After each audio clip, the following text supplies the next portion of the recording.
আসসালামু আলাইকুম রহমতুল্লাহ। গতকালকে একটা পোস্ট করেছিলাম যে বিখ্যাত আলেম আহলে সুন্নাত ওয়াল জামাতের একজন বড় ইমাম এবং আবদুল্লাহ বিন মুবারকের ওস্তাদ সুফিয়ান সাউরির ছাত্র আমাশের ছাত্র ফুজাইল বিন ইয়াজ রহিমাহুল্লাহ এর ব্যাপারে একটি ভিডিও করব। সেটা হচ্ছে ফুজাইল বিন ইয়াজ রহিমাহুল্লাহ তিনি কী ছিলেন? একজন ডাকাত ছিলেন। তো একদিন রাতেরবেলা ডাকাতি করতে বের হলেন। হওয়ার পরে তিনি দেখলেন যে একটা মেয়ের কণ্ঠে তেলাওয়াত শোনা যাচ্ছে। সেটা হচ্ছে যে সূরা হাদীদের একটি আয়াত, আলাম ইয়ানি লিল্লাযীনা আমানু আন তাখশাআ কুলুবুহুম লিযিকরিল্লাহি ওয়া মা নাযালা মিনাল হক্ক। তো এই আয়াতটা শোনার পরে তার কাছে মনে হলো যে আমি তাহলে কবে ঈমান আনবো, আমি আবার কবে তওবা করব, আমি তো পাপের মধ্যে আছি। পরে তিনি কি করলেন? তওবা করে ভালো হয়ে গেলেন। আচ্ছা, আমার এখানে আপত্তি আছে। কথা হচ্ছে যে ফুজাইল ইবনে ইয়াজ রাহিমাহুল্লাহ তিনি ডাকাত হতে পারেন। একজন ডাকাত কোরআন ও হাদিস শুনে তার ভিতরে চেঞ্জ আসতে পারে, ভালো মানুষ হতে পারে, এতে কোনো সন্দেহ নেই। এরকম অহরহ ঘটনা আছে। কিন্তু যেই ব্যক্তিটা ডাকাত হওয়া প্রমাণিতই নয়, সেই ব্যক্তিটার ব্যাপারে এরকম মন্তব্য করা জায়েজ নয়।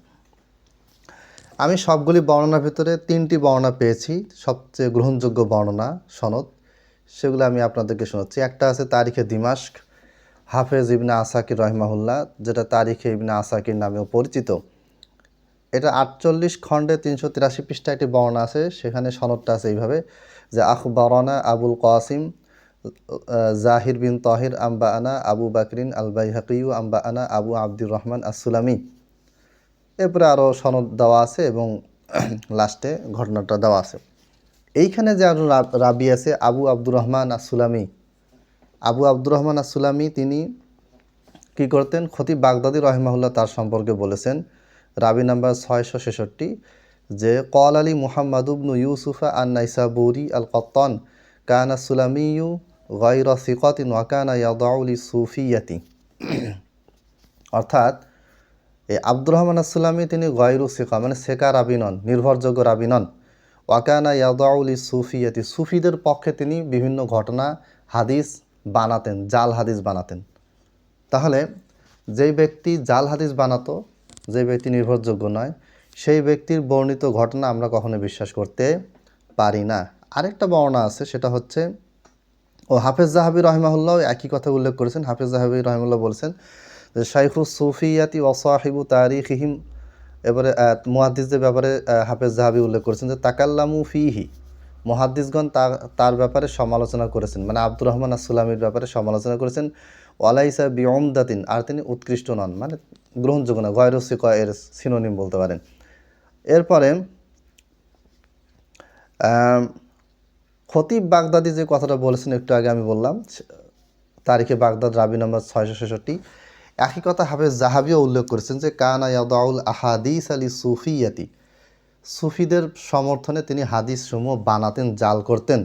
হাফেজ জাহাবি রহিমাল্লাহ লিখিত মিজানুল এতেদাল রাবি নম্বর 7419। আরও অনেক কিতাবে আছে, সংক্ষেপে বলতেছি।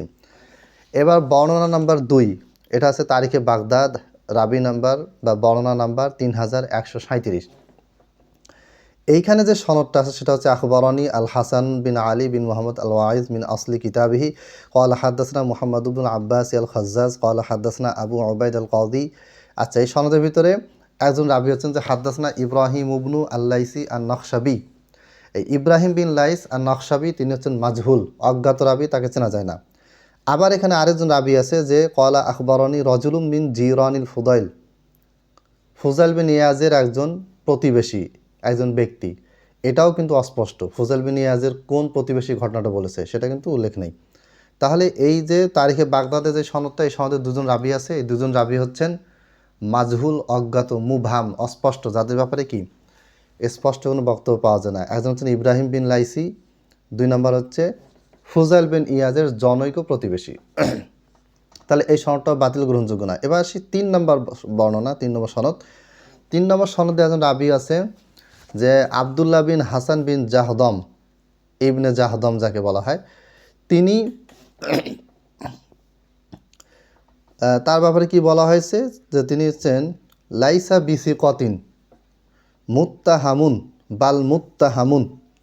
ঠিক আছে, তিনি গ্রহণযোগ্য নন, বরং তিনি মুত্তাহাম। মুত্তাহাম মানে তিনি জাল হাদিস রচনার দোষে অভিযুক্ত। কাজ্জাবের একটু উপরের স্তর, কাজ্জাব হচ্ছে একেবারে নিচু স্তর, এই মহামিথ্যুক, আর মুত্তাহাম হচ্ছে যে মিথ্যা হাদিস বলার দোষে অভিযুক্ত, তবে মহামিথ্যুক ওই পর্যায়ের, এত নিচু পর্যায়ের নয়। ক্বাল ইবনু খায়রুন কিলা ইন্নাহু ইউকাযযিবু, ইমাম ইবনে খায়রুন বলেছেন যে বলা হয়ে থাকে যে তিনি মিথ্যা কথা বলতেন বা মিথ্যা হাদিস বর্ণনা করতেন বা হাদিস বানাতেন।